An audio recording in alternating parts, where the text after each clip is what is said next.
Serious, what is the scariest thing you have seen ever? My dad and grandma waiting for me at the top of our driveway when I got off the bus coming home from kindergarten. My mother had breast cancer, and the moment I saw them waiting there together, I knew she was dead. We had a long driveway to begin with, but that day it felt like it took an eternity to climb.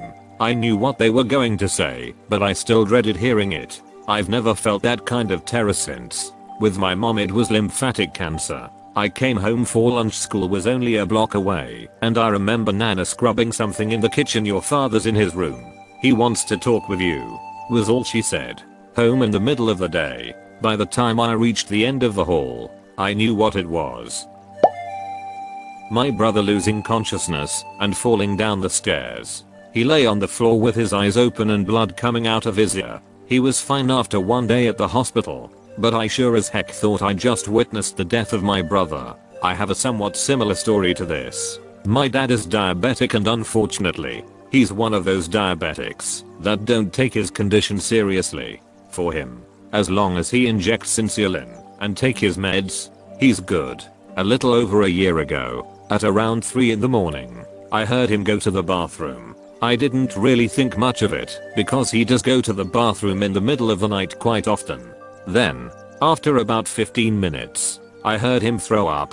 Still didn't think too much of it, but I had a weird feeling.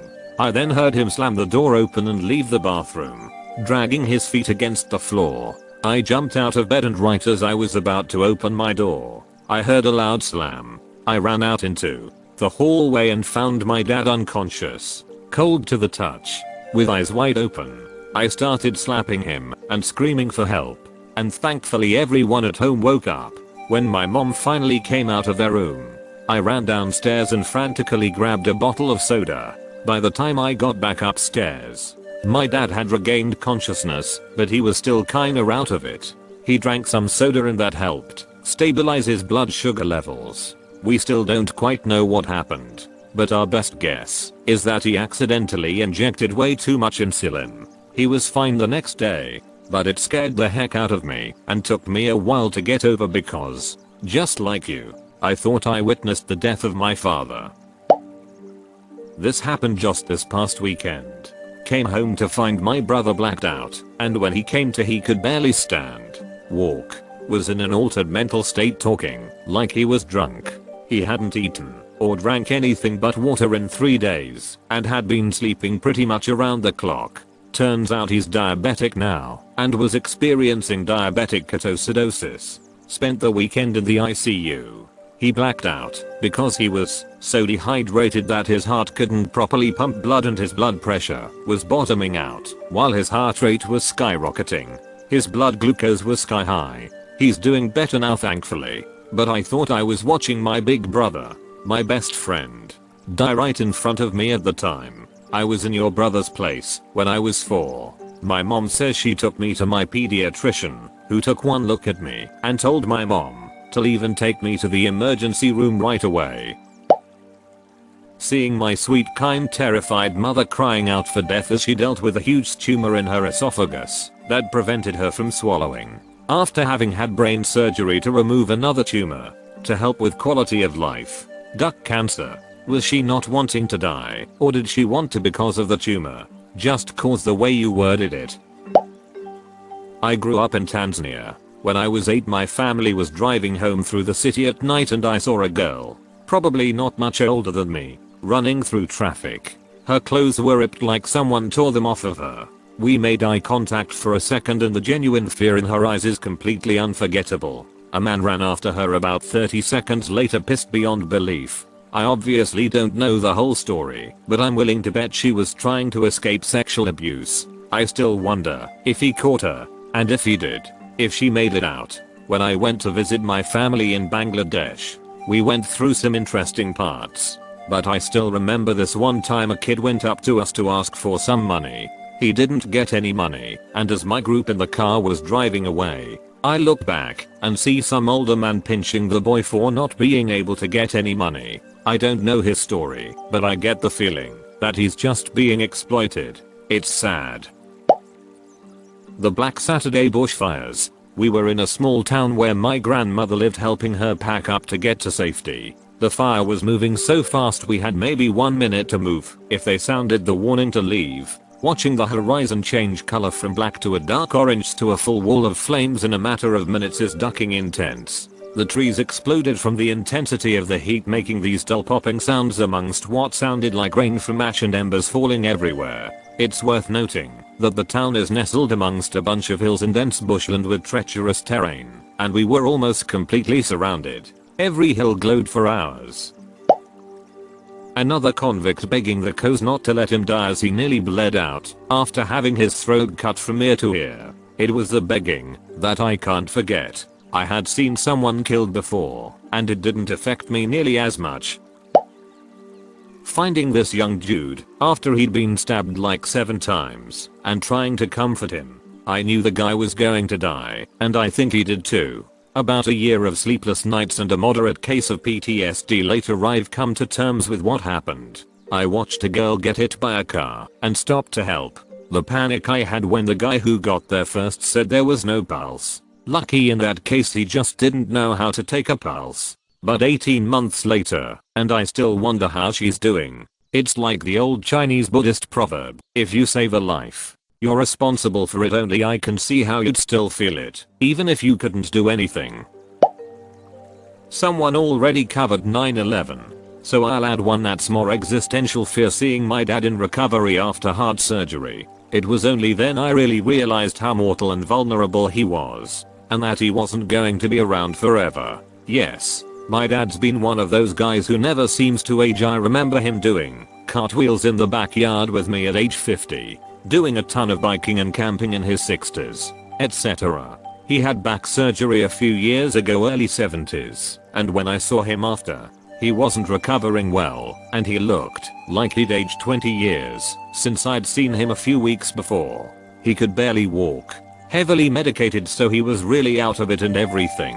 For the first time in my life, he looked old, and it scared the heck out of me. He's doing fine now, but I never quite got the feeling of dad's always fine.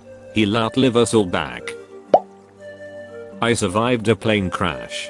It was far and away the scariest thing I've ever witnessed. Second behind that was watching a van full of people wrap around a bridge underpass pillar. The driver fell asleep behind the wheel. 6 of the 7 people died. The 7th person was laying in the back seat sleeping and avoided being crushed. Strangely enough, about 5 years after that accident, I was in basic for the army and met a girl that lived a few hours north of me. She knew the people who were killed, and their funerals were in her high school gym. It's a small world, folks. Life is so fleeting. Bus doors closing on me with my mother on the other side as a child, and seeing her chase the bus down to get me out. It's not that my mother wasn't watching me. I just found a coin on the ground, and of course, me being a kid, I picked it up, and the kid bus driver was too impatient to wait for me to leave. It was literally a 6-second window between my mother getting off and the doors shutting. Thank goodness she made enough noise outside for him to stop and let me out. I saw a guy on a bike get hit by a car. Guy blew through a crosswalk on his bike when he wasn't supposed to. Car came to a stop and bumped him. Car was going maybe 2 miles an hour, but the dude still got flown a good 6 feet. You don't really think about how big and heavy cars are until you see something like that. Anyway, dude got up, shaky as a duck, waved at the car, then pedaled off. Nuts to see. A near miss accident on the motorway. Felt like it damn near stopped my heart and time absolutely slowed down. It was in front of me, so I played out how many cars would be in the pile-up. And if I couldn't avoid it, where would I end up? And how could I minimize damage to my own car so as to avoid damage to myself and my passenger? You'd be good in critical situations with a brain like that. Most people would just panic, or their thoughts would be a blur. In Hawaii, I was on a paddleboard no less than a mile out on the ocean, and I was training for a race I was going to enter. I saw this enormous thing under me, 12 or 13 feet long and 3 or 4 feet across easy. At first I thought I was a rock, but then it moved. It was a ducking huge mako shark swimming right under me. It must have been pregnant or something, because that's the only time they would be in water that shallow. The thing was no less than 10 feet under me. My stomach went right up to my throat and I just put my head down and paddled as hard as I could and didn't stop until I was about 3 miles further away. There was an article in the LA Times how drone enthusiasts have been spotting a lot of great white sharks in LA. Apparently the theory is they've always been there but just haven't been very easy to see until drones. But shark attacks are rare just because they aren't typically interested in people. The look on my obgyn's face when she said I think we need to do a C-section. Now, I got tunnel vision at that moment and couldn't see anyone else in the room. At every single prenatal visit she had always been the most genuinely upbeat person I've ever met. Even smiling and sweet when I saw her at 6 AM one morning in the hospital after I'd heard her coaching a delivery in the next room at 3 AM the night before. In that moment, she looked so goddamn grave it made me sick. I'd already been hearing my son's heart rate falling with every contraction for the past hour, and I was so terrified that I had come all this way and would never actually get to see my little boy. It turned out he had the umbilical cord wrapped both around his neck and around his ribcage like a toga. I held my breath till he cried and didn't offer to let a single person who came to visit me hold him the entire stay at the hospital. I just had to keep reminding myself that he was safe now and perfectly healthy because those last 15 minutes of pregnancy were terrifying. I have a morbid fear of trains and there are 2 reasons why. 1, I used to live in a tiny agricultural town in Wyoming with 2 multi-story grain elevators along the train depot tracks. They are the tallest buildings in town and mostly held feed corn, beer barley, or pinto beans. The depot has crossbuck arms and warning lights, but to go past the depot on the grain elevator side means crossing the train tracks blind. Usually a foreman will walk in front of departing trains waving a caution flag, but not always. I was crossing the depot once, midday, and suddenly beside the driver's side window I see 4 blaring train headlights and hoo-hoo-honk. The train was pulling out of the depot, but the crossing arms had malfunctioned. I floored it, and the train missed my car by several feet. They have since installed a fishy mirror. 2 ditto. Driving in the pure black of moonless Wyoming light near Lusk, where the train tracks parallel the road after a long curve. Honk. And sudden headlights just outside my passenger window. I thought I was going to die, but the train just sailed alongside me for the next 20 miles. My brother cooking noodles too hot and evaporating a large portion of blood. I watched it happen. He was cooking noodles and I was near him. These noodles were cooked very hot in a microwave. He was 7 and I was 5. Someone in the house startled him, causing him to jump and spilling the very hot noodle water on his leg. I saw how terrifying it was. Flesh was off and blood was showing in some places. There was no blood coming out. His leg was normally sized, but when this happened there was literally no showing fat, no flowing blood, nothing. He almost died to a pack of noodles. We took him to the hospital, where he got blood transfusions, stitches and a cast. When the skin was patched up and healed, he had melanin deficiency in the area where the severe burn occurred. We are black. It took years for that to turn back to normal. Another terrifying thing that happened was my friend thinking about suicide. I had to fight with him for around 1 hour to convince him not to. He didn't and he is recovering. My son not breathing at 7 months old. Please tell me he survived. My wife and I were driving down the interstate behind a truck that was pulling a trailer full of junk. An old wheel and tire came off, bounced a couple of times, and then shot off straight at us. There have been a lot of times in my life where everything slowed down.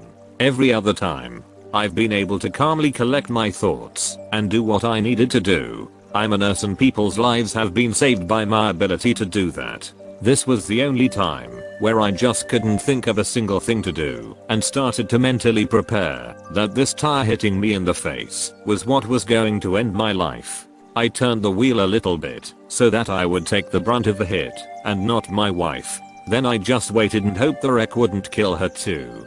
It hit with one of the loudest noises I've ever heard as it smashed our windshield. Thankfully, it also crushed the metal roof, which absorbed a good amount of the hit and prevented the wheel from going all the way through the glass. We got cut up some but we lived. Whoever was driving the truck drove off and left us there and were never found. Seriously, 9/11 seeing scores of people jumping to their deaths and then watching 3,000 people die in 2 brief moments on live TV was, I still can't put it into words. I was just far too young to see that. Even if only on TV, I was still aware it wasn't CGI or actors. My ex battled depression, anxiety, and suicidal thoughts as a result of her childhood with an abusive father. It was absolutely terrifying. The first time I saw her have a panic attack, I had nightmares about them, where I would see her crying. I'd go up to her to try to comfort her. She would just stare at me for a moment with those cold, empty eyes, or 1,000-yard stare so deep she didn't seem to have any awareness of reality. Then suddenly she'd recognize me, and the emptiness in her eyes would be replaced with the most intense terror you'll ever see. I had that dream several times while we were dating, and it never got any less scary. Seeing me cause a panic attack or at least make it much worse when I just wanted to comfort her, getting out of my own head. They were also scary sights in the real world, most notably when I'd see new scars on her arms where she'd cut herself. One day, she handed me something from her closed fist, told me she needed me to have it. When she pulled her hand away from mine, a razor blade was revealed, and that's when I noticed more fresh cuts on her wrists. There were days I would drive her home from school, and she would tell me about her recent suicidal thoughts. I would try to be strong for her, but after dropping her off, I'd drive just around the corner, so she couldn't see me sitting there. Then I'd pull over and just cry. Then once I got home, I'd cry myself to sleep. It was incredibly difficult. I felt like I had absolutely no idea how to help her. We had a lot of good times together, too, and I don't for a second regret the relationship. But parts of that relationship were the most difficult thing I've ever gone through.